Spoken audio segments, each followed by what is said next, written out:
मेरा नाम मंजू है और मैं एक हाउस वाइफ हूँ। मेरे 2 बच्चे हैं, एक बेटा और एक बेटी। मेरी बेटी सगी थी लेकिन बेटा सौतेला था। दोनों की उम्र में 3 साल का फर्क था। मेरा बेटा मेरी बेटी से 3 साल बड़ा था। मेरी बेटी का नाम आकांक्षा है और बेटे का नाम अमित। मैंने अपने बेटे को अपनी सगी औलाद की तरह ही प्यार दिया था। मेरी दूसरी शादी से पहले मेरी बेटी हॉस्टल में पढ़ती थी। उसने अपने नए पिता और भाई को खुशी खुशी स्वीकार कर लिया था। उसने अपनी पढ़ाई हॉस्टल में ही पूरी करने का फैसला किया। बच्चों के फैसलों की वजह से मैं उन पर अपनी बात थोप नहीं पाई। आकांक्षा ने हाल ही में ग्रेजुएशन पूरी की थी और घर आ गई थी। अमित की डिग्री भी पूरी हो चुकी थी। अमित ने अपनी बहन से सालों बाद मुलाकात किया था। दोनों भाई बहन जब बड़े हुए तब एक दूसरे से मिले। दोनों को घर आए ज्यादा दिन नहीं हुए थे कि तभी उन्होंने नौकरी के लिए दूसरे शहर जाने का फैसला किया। दोनों की नौकरी एक शहर में अलग अलग कंपनियों में लगी हुई थी। तब उन्होंने एक साथ रहने का निर्णय लिया ताकि खर्च कम हो। मुझे भी ये सही लगा। मैंने दोनों को साथ रहने की इजाजत दे दी और उन्हें नौकरी के लिए बाहर भेज दिया। बच्चों के जाने के बाद घर सूना सूना लगने लगा था, लेकिन मुझे पता था कि अब उन्हें अपने पैरों पर खड़ा होना है। बच्चों को गए 5 महीने बीत गए थे।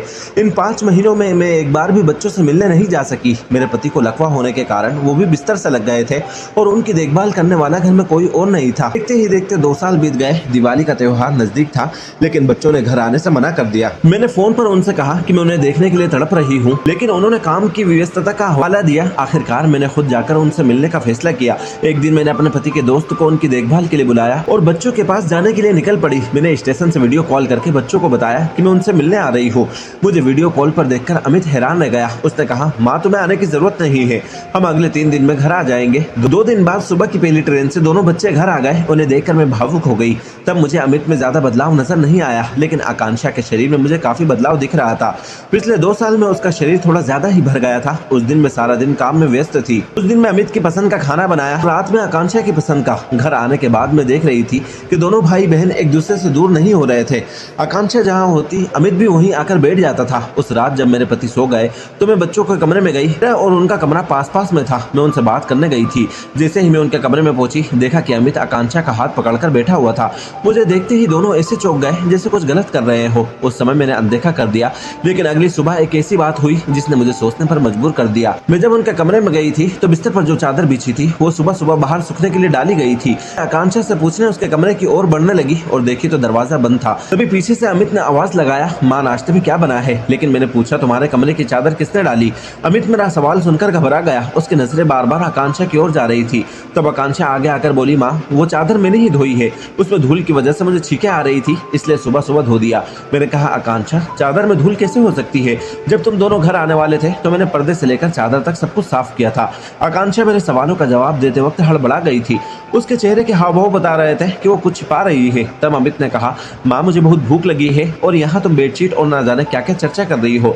अब तुम मुझे खाना दोगी या मैं बाहर जाकर नाश्ता कर लूं? ये सुनकर मैं किचन में नाश्ता बनाने चली गई।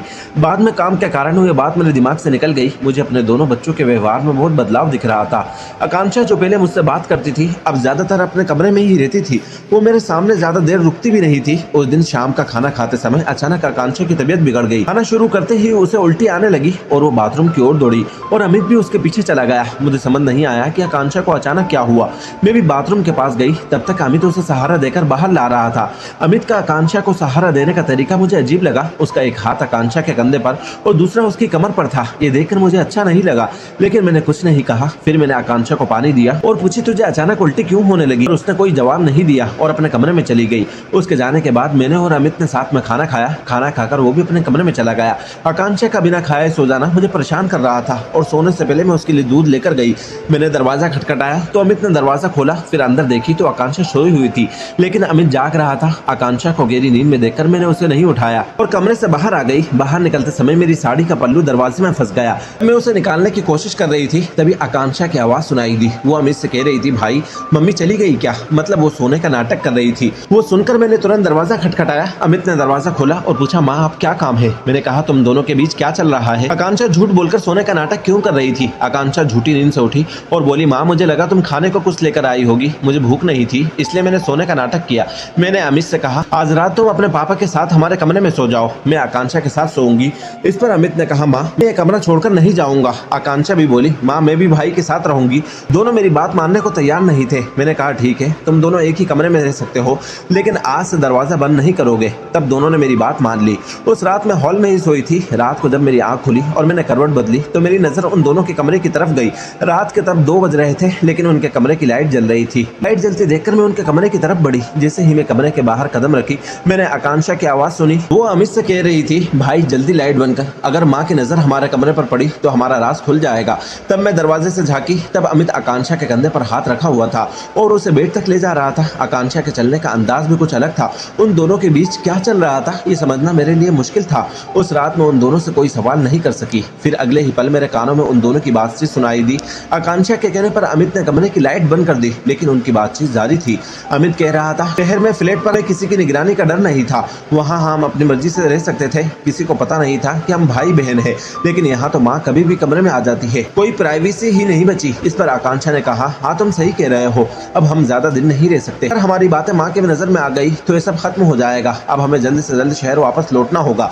मैं अब झूठ छिपाते छिपाते थक चुकी हूँ। फिर आकांक्षा ने कहा, अमित मैंने कभी नहीं सोचा था कि हमारा भाई बहन का रिश्ता इस हद तक पहुंच जाएगा। पिछले कुछ महीनों से मैं तुम्हारे साथ फ्लैट पर रह रही हूँ और तुमने हर तरह से मेरा साथ दिया।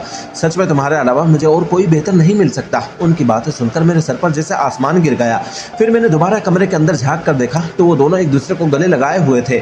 मेरा मन कर रहा था कि अंदर जाकर दोनों के थप्पड़ मारूं, लेकिन मैं अपने ही घर की इज्जत सड़क पर नहीं लाना चाहती थी। उनकी बातें सुनकर मैं पूरी तरह से सदमे में थी। उस रात में एक पल के लिए भी सो नहीं सकी। मैं सुबह का इंतजार कर रही थी ताकि उन दोनों से सवाल पूछ सकूं। सुबह जब मेरी आंख खुली तो मैं उनसे सवाल करने ही वाली थी, तभी उन्होंने कहा कि वो साइबर कैफे जा रहे हैं। उन दोनों के जाने के बाद मैं बच्चों के कमरे में गई, फिर दोनों का बैग चेक किया। आकांक्षा के बैग में मुझे एक ऐसी चीज मिली जिसे देखकर मेरे पैरों तले जमीन खिसक गई। मुझे यकीन हो गया कि उन दोनों ने रिश्ते की हर हद पार कर दी है।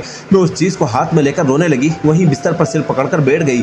तभी पीछे से अमित की आवाज आई। उसने कहा, माँ आज शाम हम निकलने वाले हैं, छुट्टियां खत्म हो चुकी है। उसकी बात सुनकर मैं गुस्से से उठी और जाकर उसके कॉलर पकड़ते हुए बोली, तूने अपना असली रंग दिखा ही दिया ना। मैंने प्रेगनेंसी की किट दिखाते हुए बोला, आकांक्षा गर्भवती है, इसका जिम्मेदार तू है। मुझे सब समझ में आ गया है, तुम्हारी हरकतें और बातें मेरे सामने आ चुकी है। मैं बोल ही रही थी कि तभी आकांक्षा आ गई। उसके आते ही मेरे हाथ से वो प्रेगनेंसी किट गिर गई। ये देखकर आकांक्षा बोली, माँ भाई की कॉलर छोड़ दो, तुम्हें जो सच मालूम है वो पूरा सच नहीं है। हाँ मैं गर्भवती हूँ, लेकिन इसकी वजह भाई नहीं है। आकांक्षा ने कहा, माँ मैं अपने प्रेमी से गर्भवती हूँ। जब मैं नौकरी पर गई थी कुछ समय बाद मेरी कंपनी के मैनेजर से मुझे प्यार हो गया था। हमने रिश्ते में सारी मर्यादा लांघ दी थी। जब मुझे पता चला कि मैं गर्भवती हूँ तो मैंने उसे बताया, लेकिन ये जानने के बाद कि वो पहले से शादीशुदा है, उसने मुझे धोखा दे दिया। उस धोखे के कारण मैं आत्महत्या करने जा रही थी, लेकिन भाई ने मुझे रोका। उन्होंने मेरी हालत समझी और मुझे सहारा दिया। कुछ महीनों से मैंने नौकरी छोड़ दी है। जब मैं गर्भपात कराने गई तो रिपोर्ट से पता चला कि अगर मैंने गर्भपात किया तो मैं आगे कभी माँ नहीं बन पाऊंगी। उस समय भाई ने मुझे बहुत हिम्मत दी। उन्होंने कहा कि माँ बनना एक औरत का जीवन की सबसे बड़ी बात होती है। मैं तुम्हारा विवाह ऐसे व्यक्ति से कराऊंगा जो तुम्हारे बच्चे को भी स्वीकार करेगा। अगर ऐसा इंसान ना मिला तो मैं खुद तुम्हारे बच्चे की जिम्मेदारी लूंगा। आकांक्षा के मुंह से ये सब सुनकर मुझे अपनी ही सोच पर शर्म आने लगी। मैं उसे सौतेला समझती रही थी, लेकिन उसने अपनी बहन को सगी बहन से भी बढ़कर प्यार और सम्मान दिया और उसने बड़ी समझदारी से इस स्थिति को संभाला। बिना गलती स्वीकार करते हुए मैंने अमित से माफी मांगी और आकांक्षा को भी उसकी गलती के लिए माफ कर दिया। उसके बाद मैंने उसकी देखभाल शुरू की। अमित ने जो वादा किया था उसे निभाते हुए उसने आकांक्षा का विवाह ऐसे व्यक्ति से कराया जिसने उसके बच्चे को भी अपनाया। इस तरह अमित ने केवल भाई का कर्तव्य निभाया बल्कि घर का मुखिया होने का फर्ज भी पूरा किया।